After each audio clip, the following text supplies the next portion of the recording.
आज यहां इसी सभा में प्रत्यंचा भी चढ़ेगी, शस्त्र संधान भी होगा और लक्ष्य भेद भी होगा।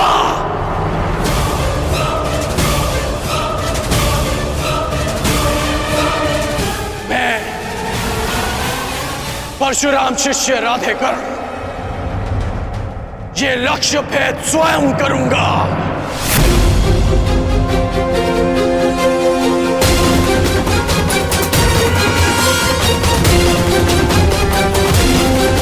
सखी, यदि तुम्हें ज्ञात हो कि अर्जुन जीवित है तो क्या करोगे?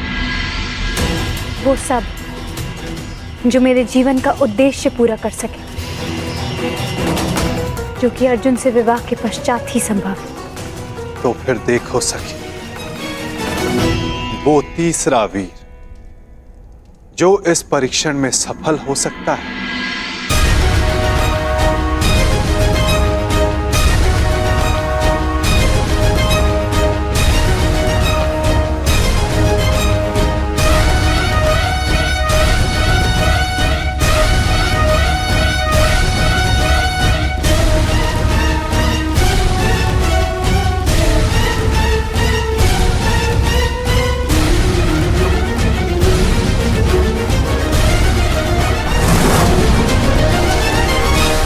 यदि कर्ण ने लक्ष्य संधान कर दिया सखी, तो तुम अपने जन्म का प्रयोजन सिद्ध नहीं कर पाओगे।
अद्भुत, अद्भुत कर्ण।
जो मैं कह रहा हूं उसका तात्पर्य समझ रही हो ना सखी?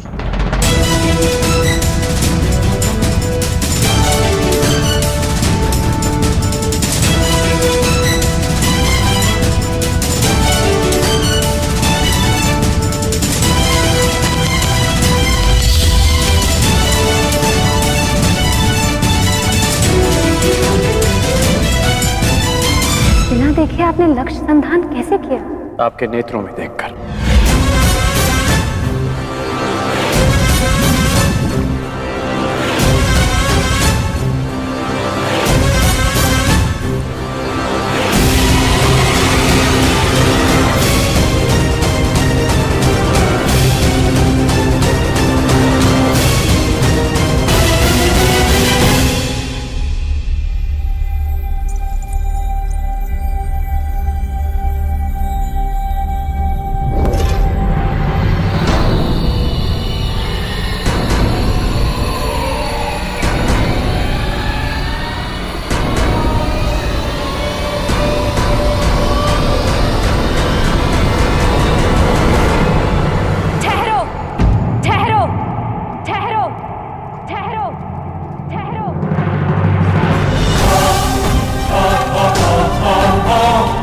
शर संधान नहीं होगा।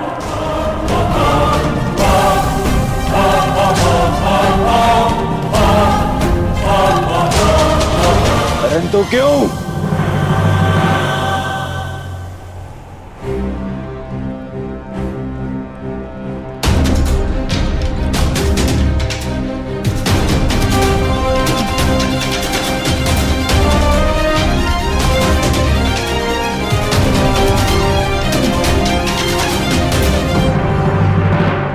क्योंकि मैं एक सूत पुत्र से विवाह नहीं करूंगी।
मनुष्य का जन्म महत्वपूर्ण नहीं, यदि कुछ महत्वपूर्ण है तो उसके कर्म। कर्म शब्दों से अधिक श्रेष्ठ माध्यम है मनुष्य और उसकी योग्यता के परिचय का। धर्मं च लोभं च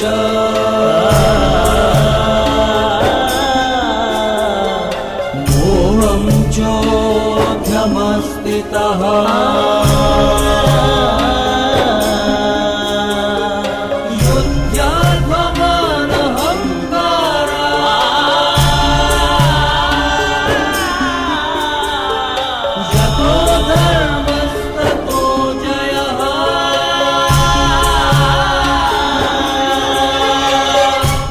बधाई हो याज्ञसेनी, आज आपने सिद्ध कर दिया कि कभी कभी शब्द कर्म से अधिक श्रेष्ठ माध्यम होते हैं।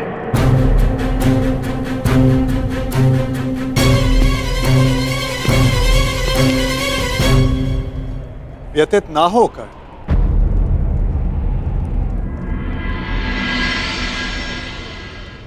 ये निर्णय स्वयंवरा का है और इस सभा में उपस्थित सभी को इस निर्णय का सम्मान करना चाहिए। बस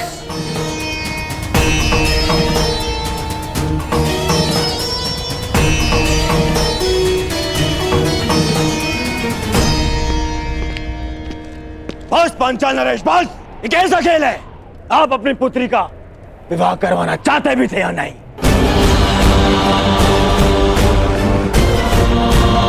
केवल अपने मनोरंजन के लिए आपने ये स्वयंवर रच लिया।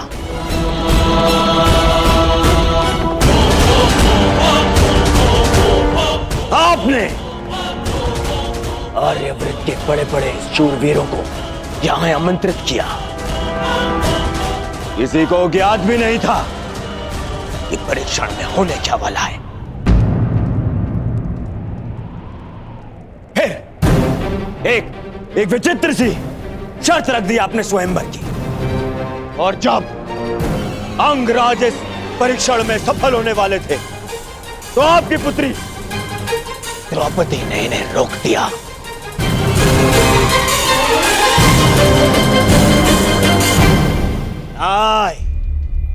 ये स्वयंवर नहीं है, छल है, छल। युवराज दुर्योधन, ये स्वयंवर पांचाली के विवाह के लिए रचा गया है हस्तिनापुर युवराज दुर्योधन। और स्वयंवर स्पर्धा नहीं होती, स्वयंवरा को अधिकार है अपने वर के चयन करने का, जिसका द्रौपदी ने प्रयोग किया।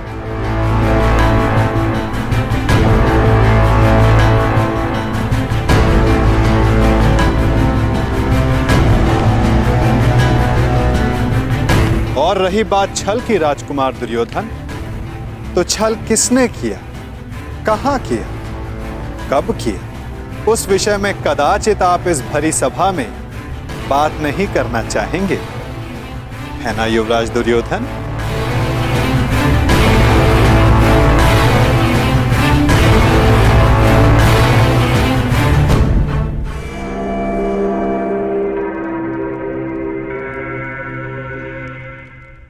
सम्राट!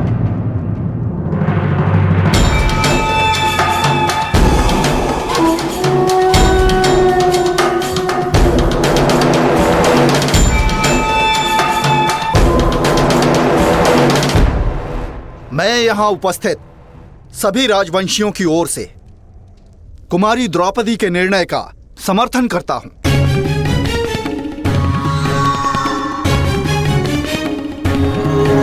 मुझे तो युवराज दुर्योधन की सोच पे आश्चर्य हो रहा है। राजकुल से होकर भी ये उन्होंने सोच कैसे लिया कि पांचाल नरेश अपनी पुत्री का विवाह एक सूत पुत्र से करेंगे। सावधान मत नरेश। सावधान तो आपको रहना था। आप कर्ण को इस सभा में लाने की भूल कैसे कर बैठे? जाइए अंगराज कर्ण, जाइए, जाके अपने अश्वों की राज संभालें। यह क्षत्रियों का स्वयंवर है, जाइए।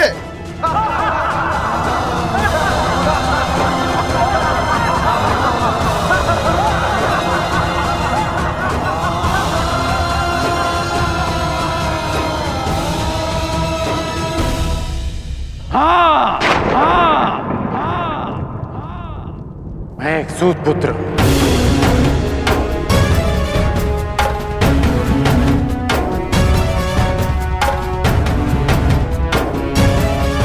और मुझे गर्व है कि स्वयं को क्षत्रिय समझने का अभिमान करने वाले महारथियों का मार्गदर्शन एक सूत ही करता है। पथ निर्धारित करने वालों को यह नहीं भूलना चाहिए, जो खड्ग और गदा हाथ में लेकर वो वीर होने का दम भरते हैं, उसे कोई क्षत्रिय नहीं, एक लोहार बनाता है।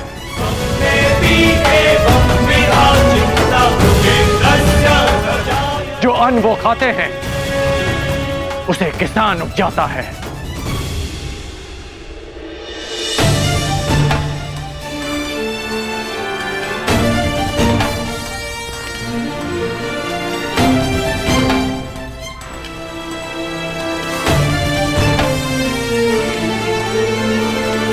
मैं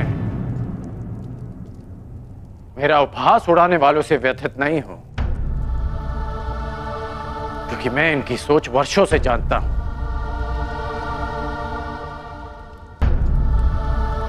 मैं आपसे निराश हूं, क्योंकि मुझे लगा कि आपकी सोच इनसे भिन्न है।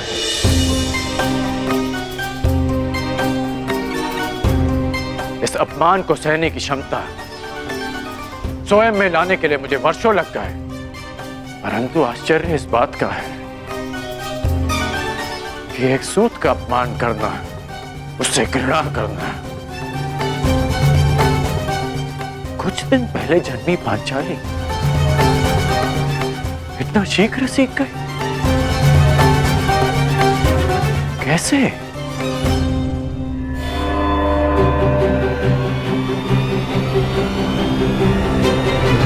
कुछ दिन पहले जन्मी पांचाली इतना शीघ्र सीख गए? कैसे?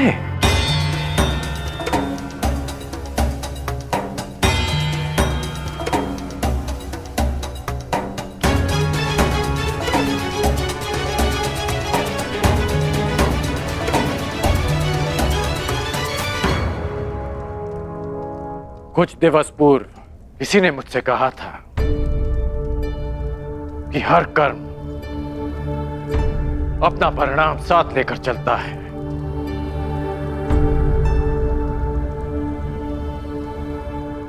तो सुनिए याज्ञसेनी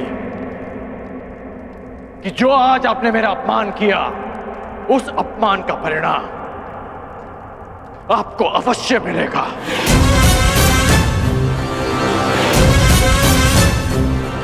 इस कर्म का फल आप अवश्य भोगेंगे।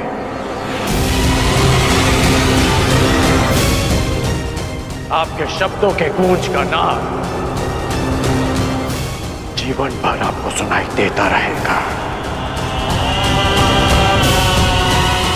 स्मरण रहे।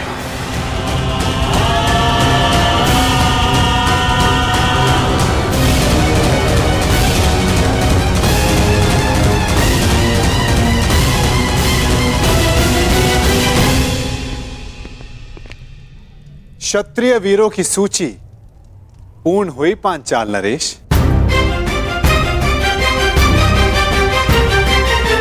प्रतीत होता है कि अब और कोई नहीं जो इस परीक्षा में सफल हो सके। तो क्या स्वयंवर निरस्त कर दिया जाए पांचाल नरेश? नहीं केशव, यदि स्वयंवर निरस्त कर दिया गया तो पांचाल का बड़ा अपयश होगा। कोई उपाय सोचिए।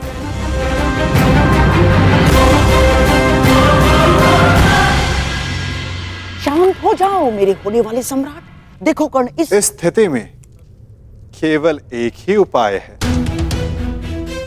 स्वयंवर संपन्न हुआ, हमें यहां से चलना चाहिए। कि स्वयंवर सर्वसाधारण के लिए खोल दिया जाए।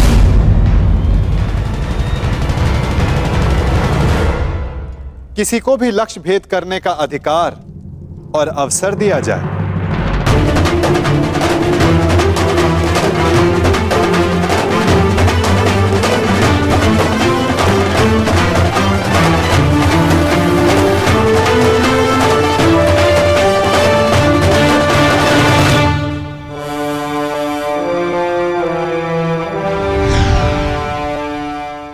में केवल एक ही उपाय है।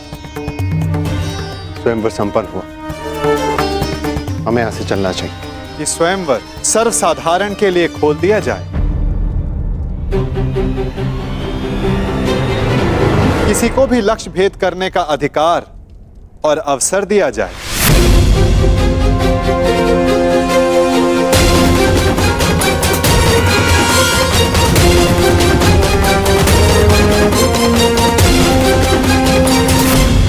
लो मेरे होने वाले सम्राट, अब स्वयंवर तो सबके लिए खुल गया है। जब कोई कुछ कर ही नहीं पाएगा तो कर्ण को अवश्य अवसर मिलेगा।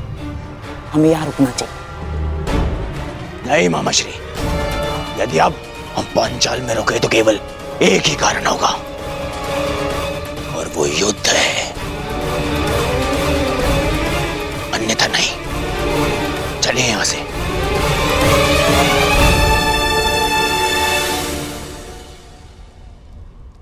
अब तो स्वयंवर सबके लिए खुला है, फिर भी कोई समक्ष नहीं आ रहा।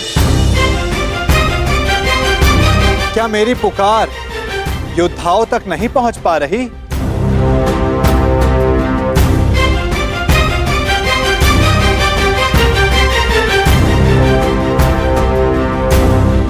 छिपे हुए योद्धाओं, अपने मन से प्रश्न करो कि क्या अधिक महत्वपूर्ण है, अज्ञात में रहकर अपना परिचय छिपाना,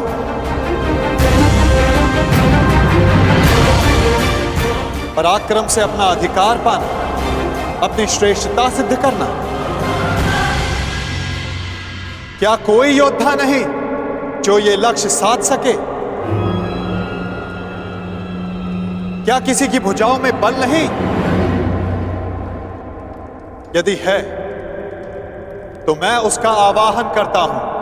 अर्जुन, आगे बढ़ो।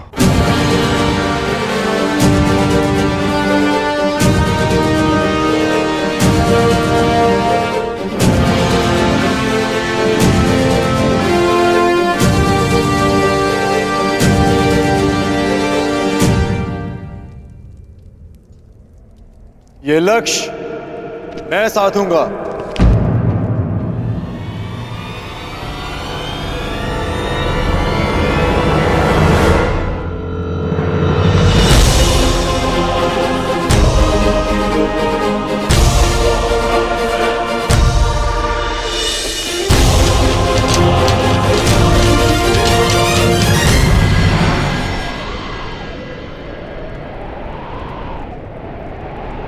जब वो क्षण आएगा तुम्हें स्वयं अनुभूत हो जाएगा सखी।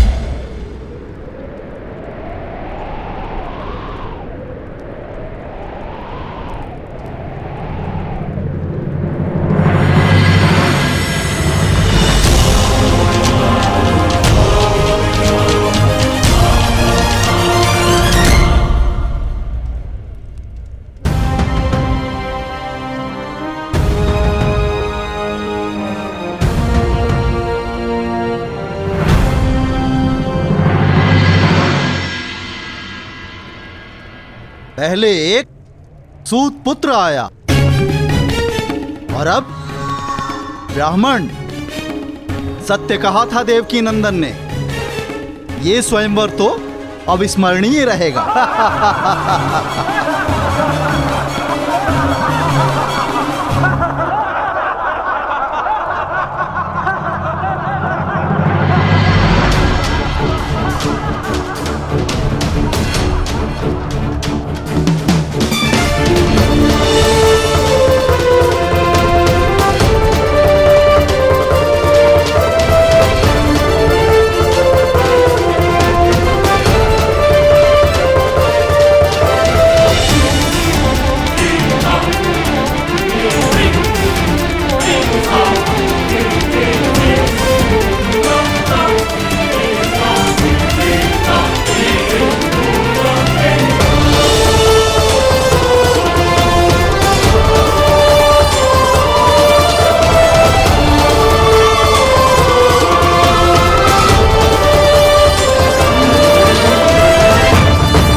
पांचाल नरेश,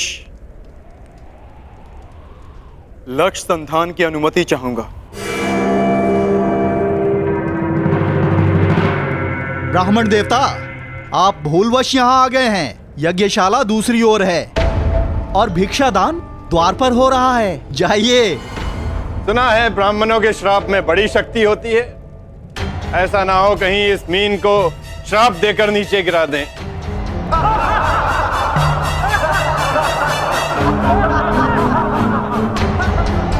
ब्राह्मण युवक,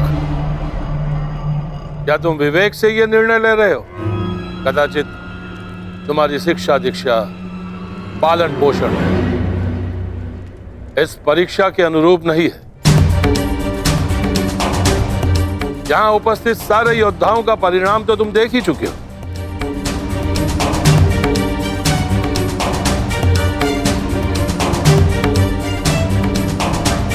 मैं आपके विचारों से सहमत हूं पांचाल नरेश,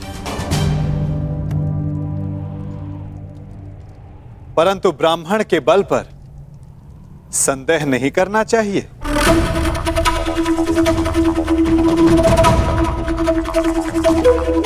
मानसिक दृष्टता शारीरिक बल से अधिक प्रभावी होती है।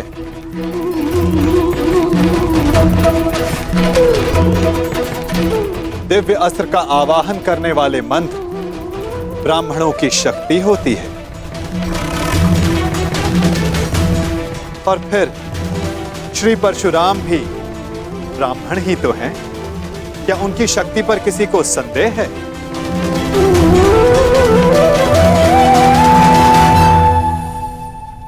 वासुदेव, इस युवक को अनुमति दिलाने के लिए इतना बल क्यों दे रहे हैं? छोड़ो ना मित्र, जितना अपमान सहना था सह लिया। अब यहां रुकने का कोई अर्थ नहीं। चलो यहां से। रुको, मैं ये देखना चाहता हूं कि यहां क्या होने जा रहा है।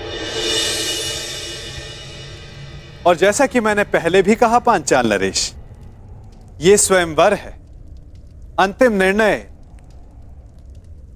द्रौपदी का होगा।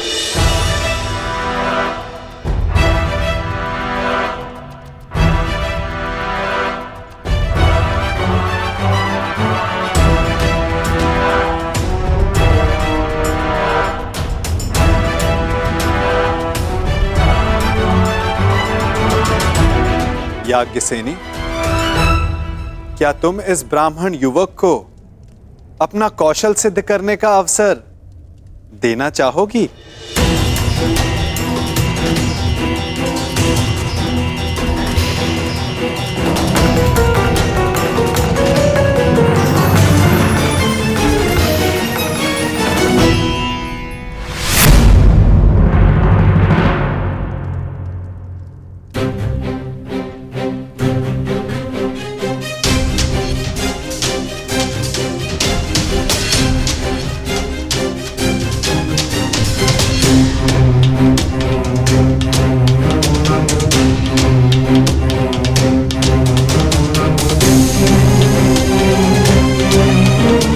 ब्राह्मण युवक, तुम्हें अनुमति है।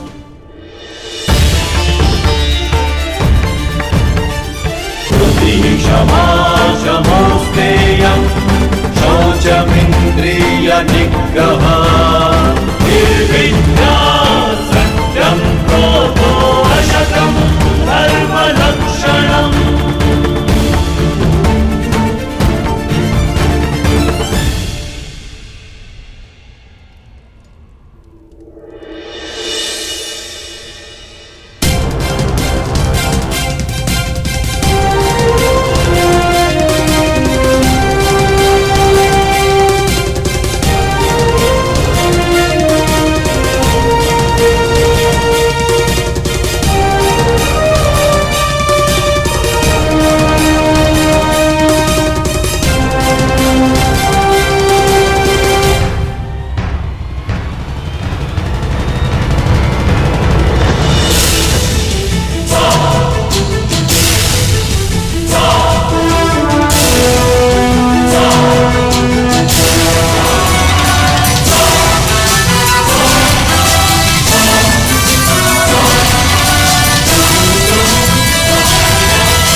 और आश्चर्य, ये कैसे संभव?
भेद कर पाएगा?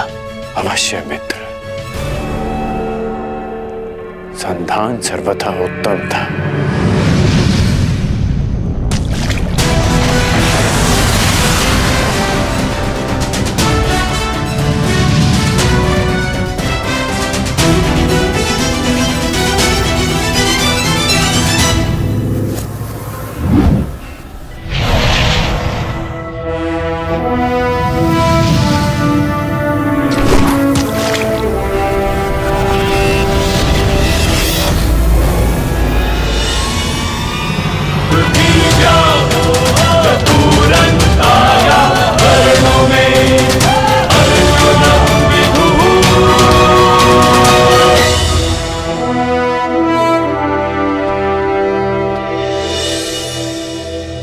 अब अपने वर का चयन तुम्हारे हाथों में है सखी। क्या तुम इस युवक का चयन करोगी? ये चयन तो युगों पूर्व हो चुका है केशव। मैंने ये जन्म सिर्फ ये अनुभव करने के लिए लिया है कि क्या मेरा चयन उचित था।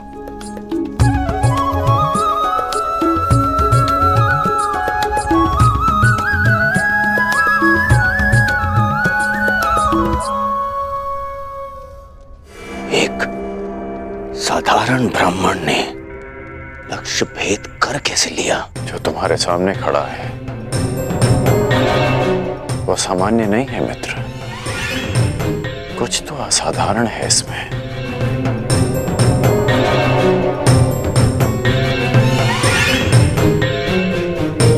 जो मैं अनुभव कर रहा हूं वो असंभव से भी परे है।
यदि अग्नि कुंड को ढक दिया जाए तब भी उसका ताप बाहर तक अनुभव होता है ब्राह्मण युवक।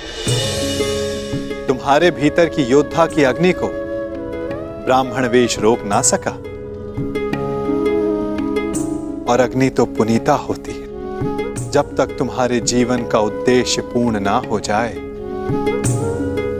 तुम्हें भस्म कैसे कर सकती है?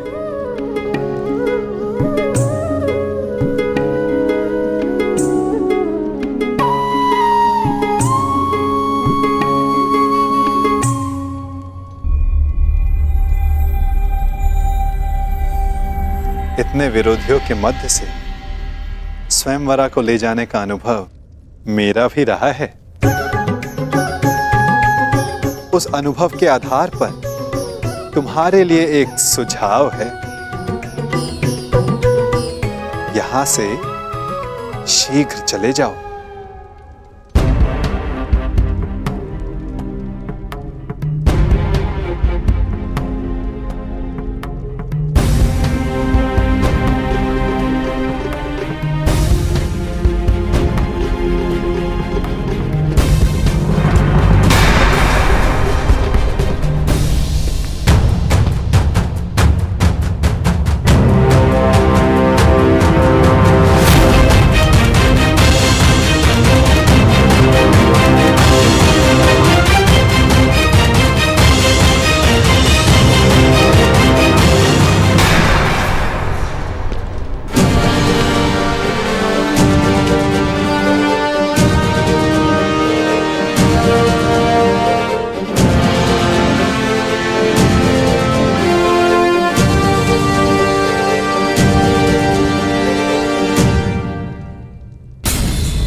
क्या सोच रहे हो मित्रों?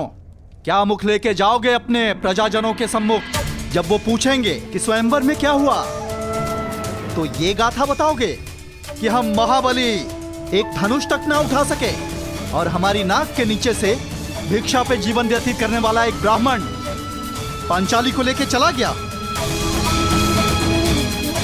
अगर पांचाली हमारी न हुई तो किसी की नहीं होगी। हम उस ब्राह्मण का वध कर देंगे। मुझे अनुभव हो रहा है कि शीघ्र ही यहाँ कुछ अशुभ घटित होने वाला है। अशुभ तो घटित हो चुका है मित्र। एक साधारण ब्राह्मण हम क्षत्रियों के माथे पे कलंक लगा गया, और मैं ऐसा नहीं होने दे सकता, कदापि नहीं। मित्र, कुछ अनुचित मत कर बैठना। स्मरण रहे कि इस ब्राह्मण युवक ने परीक्षा में सफल होकर द्रौपदी का वर्ण किया। कैसे भूल जाऊं अपना अपमान, हस्तिनापुर का अपमान, तुम्हारा अपमान। चलो क्षत्रिय वीरों, हो तो अपने माथे का कलंक। चलो।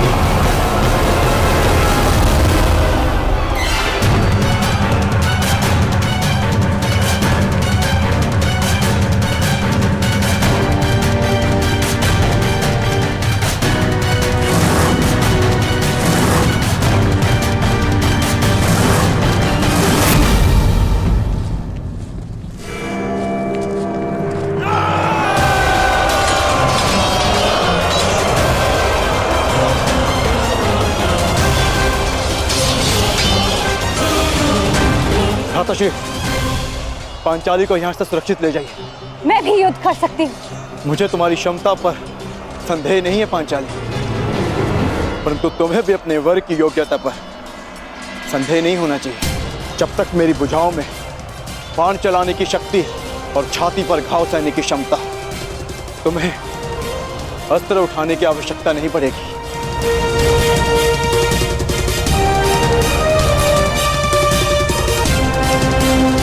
अंगराज, नियति सबको दूसरा अवसर नहीं देती, परंतु तुम्हें दूसरा अवसर मिला है। चयन करने में भूल मत कर बैठना।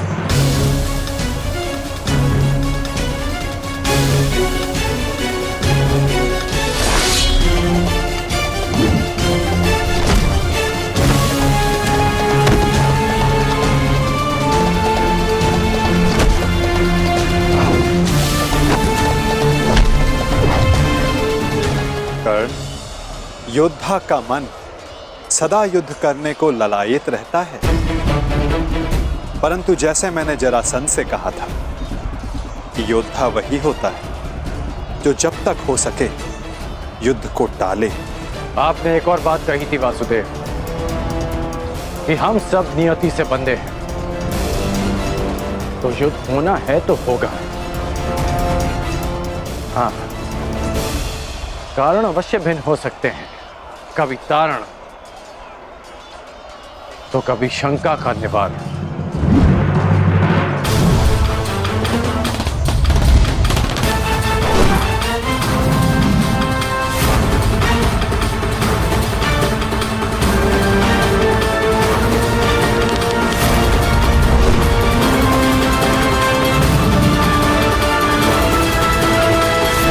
कैसी शंका अंगराज?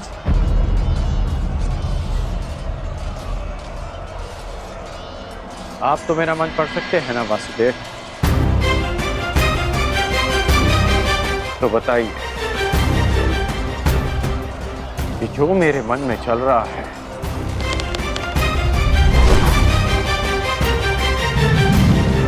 क्या वो सत्य है? सत्य तो कुछ भी हो सकता है अंगराज, बस उसे सिद्ध करने के लिए प्रमाण की आवश्यकता होती है। और तुम्हारे शंका का निवारण का केवल एक ही मार्ग है। तो प्रमाण के लिए ही युद्ध होगा। जिस प्रकार हर मनुष्य एक दूसरे से भिन्न होता है, उसी प्रकार हर धनुर्धारी के बाणों की चाल भी एक दूसरे से भिन्न होती है। हम सब नियति से बंधे, युद्ध होना है तो होगा। हाँ, कारण अवश्य भिन्न हो सकता है, कभी तारण, कभी शंका का निवारण।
स्वागत है अंगराज कर्ण, स्वागत है।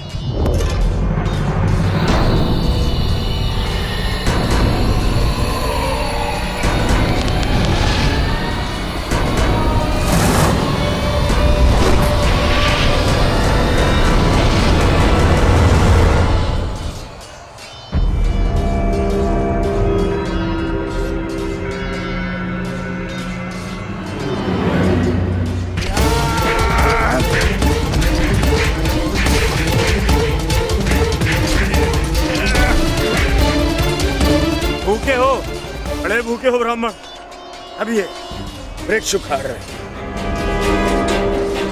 अरे हाँ, तुम्हें देखकर मुझे एक मूर्ख का स्मरण होता है। वो भी भोजन के लिए सदैव व्याकुल रहता था। अरे महाकाय ब्राह्मण, बालकों पर क्यों प्रहार कर रहे? आओ, मुझ पर प्रहार करो, आओ। इससे अवसर की तुम्हें कब से प्रतीक्षा कर रहा था।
क्या तुम सच में ब्राह्मण हो वीर?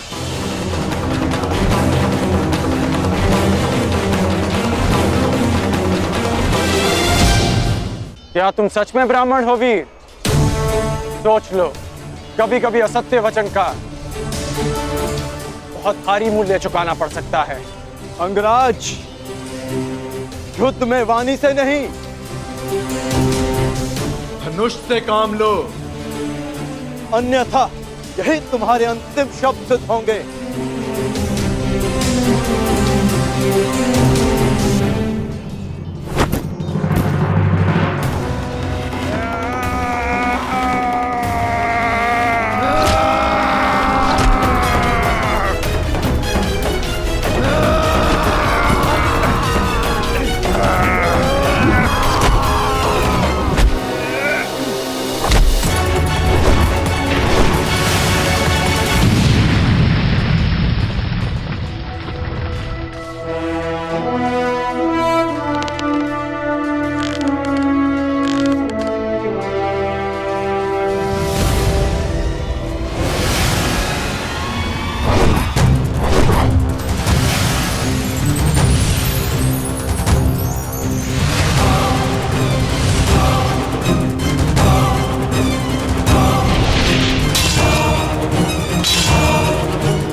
संसार में मेरे अतिरिक्त केवल एक ही योद्धा है जो इतना चपल है, अर्जुन।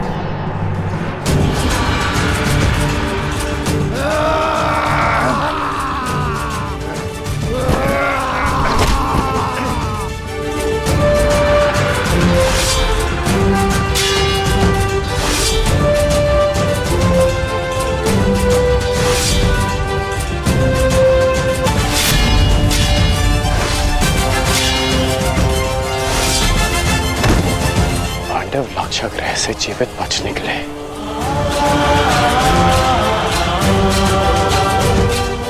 अर्थात माता कुंती भी सुरक्षित है।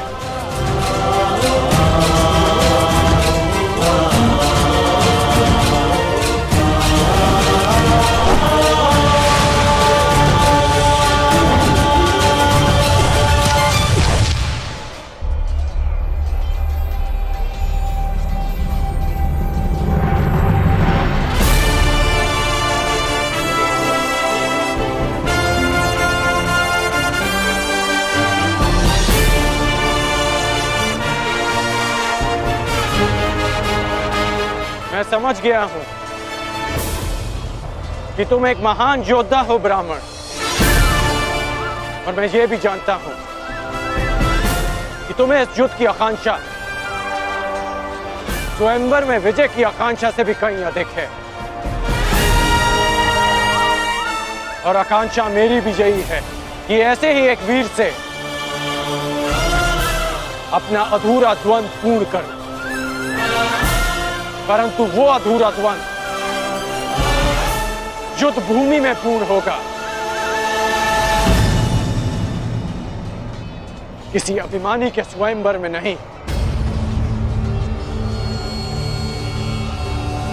लंका का निवारण हो गया, अब इस युद्ध का कोई कारण शेष नहीं। मैं तुम्हारे उज्जवल भविष्य की कामना करते हुए इस युद्ध को यहीं समाप्त करता हूं। जाओ ब्राह्मण पुत्र, तुम्हारी माता तुम्हारी प्रतीक्षा कर रही हूं।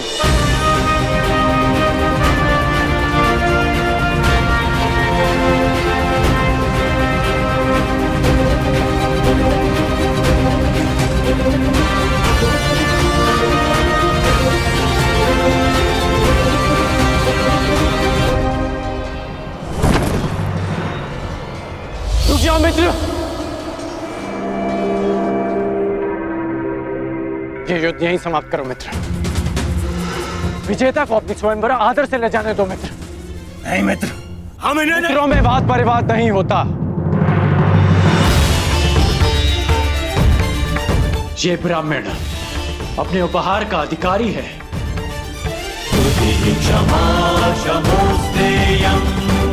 जाने दो इसे। शौचमिंद्रिय निग्रह निर्विद्या सत्यं क्रोधो दशकं धर्मलक्षणं दशकं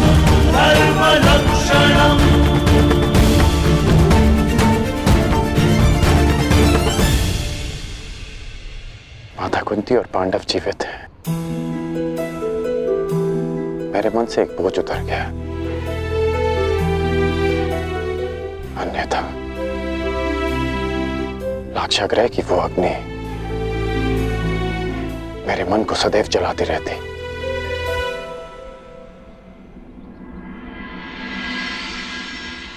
इसलिए आप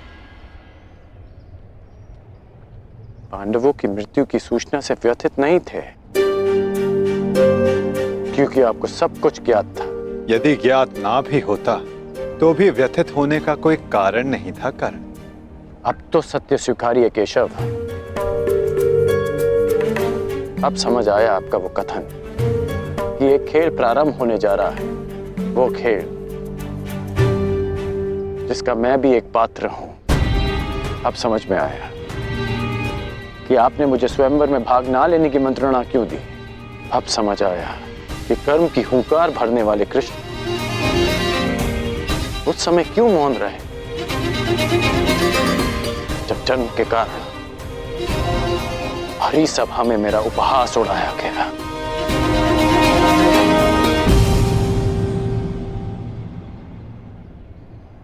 अर्जुन के लिए ही ना नटवर।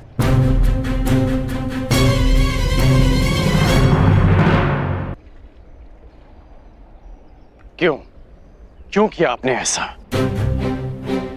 केवल अर्जुन को स्वयंवर में जिताने के लिए? इसलिए आपने ऐसी परीक्षा रखी जो अर्जुन के पक्ष में हो, ताकि वो पांचाली का भंग कर सके। अर्जुन के लिए इतना झुकाव क्यों? उसके लिए मेरा अपमान क्यों? इतना बड़ा खेल क्यों? इतना पक्षपात क्यों? क्यों वासुदेव? क्या तुम ये कह रहे हो कि मैं पक्षपाती हूं मित्र? क्यों? क्या आप नहीं हैं? नहीं कर, मैं अर्जुन के उतना ही पक्ष में हूं जितना तुम्हारे पक्ष में। सत्य कहूं तो मैं सबके पक्ष में हूं और किसी के पक्ष में भी नहीं। ये तो कर्ता पर निर्भर करता है कि वो कौन सा पक्ष चुनता है मित्र। आप कुछ भी कहें, परंतु मुझे ज्ञात है कि ये खेल आप ही ने रचा है। ठीक है, यदि तुम ऐसा मानते हो तो क्या ये नहीं जानना चाहोगे कि मैंने ये सब कैसे किया?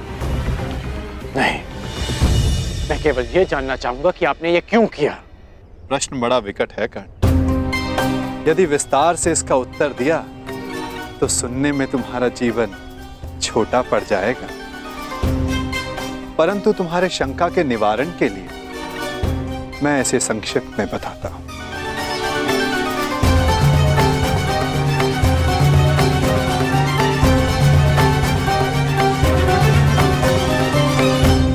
एक महाचक्रवात आने को है कर्ण, ऐसा विकराल चक्रवात जिससे कोई भी सुरक्षित नहीं रह पाएगा।